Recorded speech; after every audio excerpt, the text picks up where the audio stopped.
Hi everyone, this is Isa Tees, and today I would like to speak about what I learned about life from dog shows.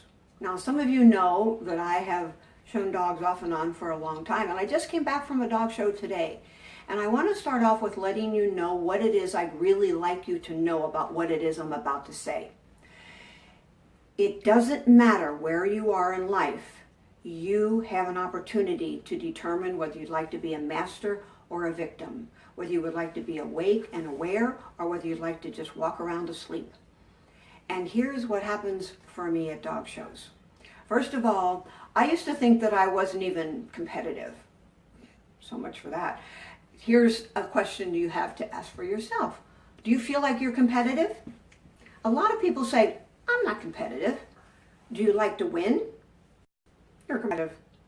Maybe you don't feel like you're going to kill somebody if you don't, but if you like to win, if you like to feel the feeling of accomplishment, if you like to experience having something occur that you put your energy into, and there are other people that are around, well, that's when you're going to find out that there is just a little piece of competition inside of us. That's not a bad thing. Part of what it is that I speak so strongly about and I feel very, very excited about is bringing awareness. Because if we're going to move from a place where we're just kind of walking around unconsciously and not understanding why our business isn't working, or why our relationships aren't thriving, or why our health isn't so awesome, or why we just are having difficulty in different areas of our life, it's because most of the time we're not really clear about what's happening. We don't have the awareness of what's going on. So one of the things you'll hear me speak about a lot is being very present and being very aware about what's going on in your life. So I'm at the dog shows, and so this morning, well, first of all, I had a dog that was supposed to show very early, which meant I had to get up like at 4:30, which meant I wasn't doing it, because today I was feeling tired since we've been just kind of catching up, because we'd been gone for a week and I just facilitated this retreat, and I decided, do I have to show? No. Life is supposed to be fun. Is what you're doing fun? Are you doing things because you think you must or you should? Never should on yourself. Or is it because you enjoy it and it brings you something like yippee inside? Well, I realized that getting up at 4:30 this morning was not going to bring me yippee, so I decided not to take that first class. But then we had two other dogs showing. So I get there, and I've got this little Papillon. You've probably seen him on my page. This Muxy Man. And we were kind of getting oriented to the place, and these three big dogs started barking at him.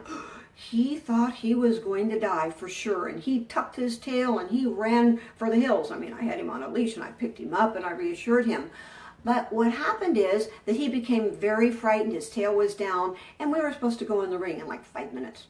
And so I decided it wasn't a good idea to ask him to be at his happy best when he was still shaking and traumatized. So what happened over here? What I learned was that I had to let go. So what I'm speaking about today is letting go, along with several other things. In that moment, I had gotten up still quite early. I had given him a bath. I got him so perfect, or at least I thought he was. And we got to the show and we're ready to go. And then boom, something out of nowhere shows up. When something out of nowhere shows up in your life, how are you with that? Do you get freaky about it? Do you get stressed? Do you resist it? Do you fight it? Or do you just take a breath and go, this is what is. So am I going to be a master? Am I going to determine how I choose to feel? Or am I going to be at effect and complain and cry and whine and do whatever? I had to make that decision right then, because in that moment, I really wanted to show him. But that wasn't what was going to happen. Although I could have chosen to, I chose not to, because I knew what he would do in the ring.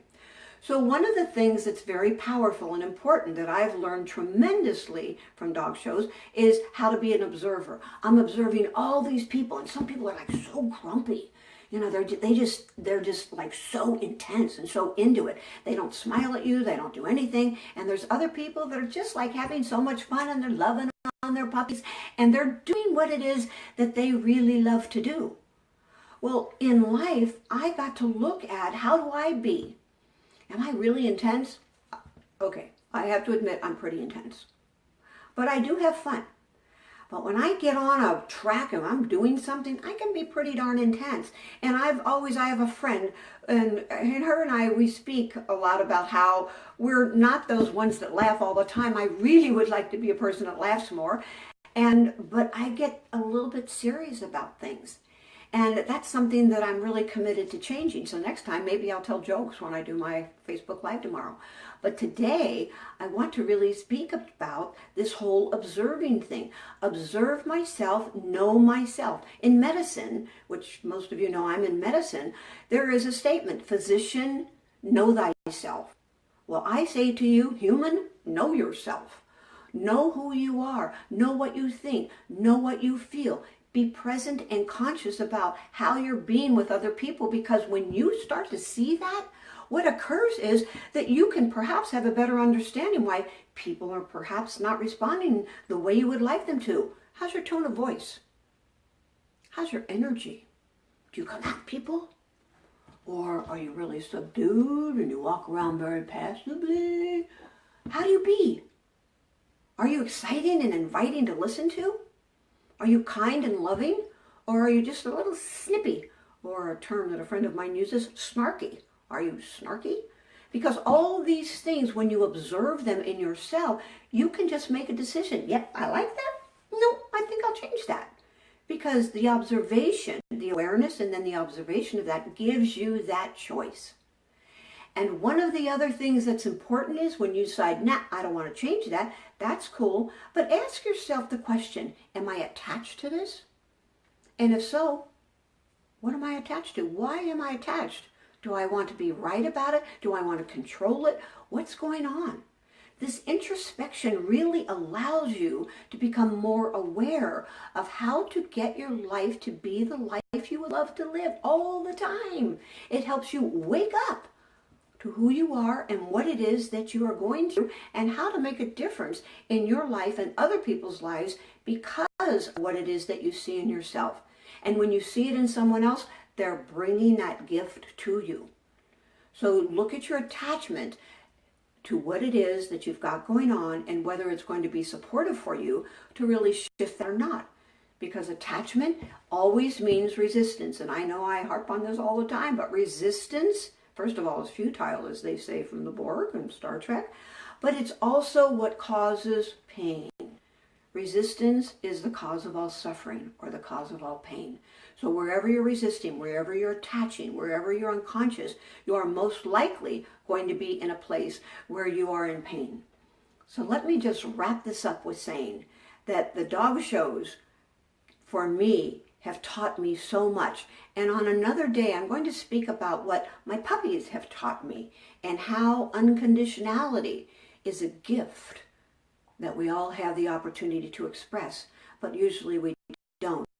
A dog in your life or a pet or something that just loves you, then you'll start to get a hint of what it is I'm going to speak about.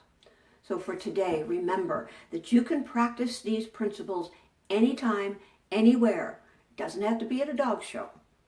It can be at your work. It can be in the grocery store. It can be with your family. It can be while you're making dinner. It can be when you get a paycheck and it didn't look exactly like what you were hoping for. Whatever it is, do you choose to be a master or a victim? Are you aware? Are you observing? Are you attached? And are you letting go? Because when you take a breath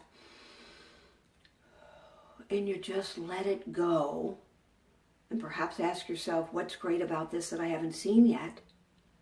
Then in those moments, you will find that your body will allow you to open up the flow and experience more self-love, which allows you to fill up and overflow into everyone else in the world. Until tomorrow, feel a hug and make this the most awesome day of your life so far. Would you please share this with everyone that you can think of? please send these little pearls to as many people as you possibly can. Because when we all start really being in the love of self and in the love of others, our entire world will change. So help create a movement of love, of joy, of the experience that allows us to live the life that we truly love to live. Thank you for sharing it. And please comment below. I love your comments. I would love for you to comment more, and I would love you to share more, and I would love you to private message me if you have anything that you would like more about this work that I do and how I can best support you in your life. Okay, go for it. Look forward to tomorrow. Take care.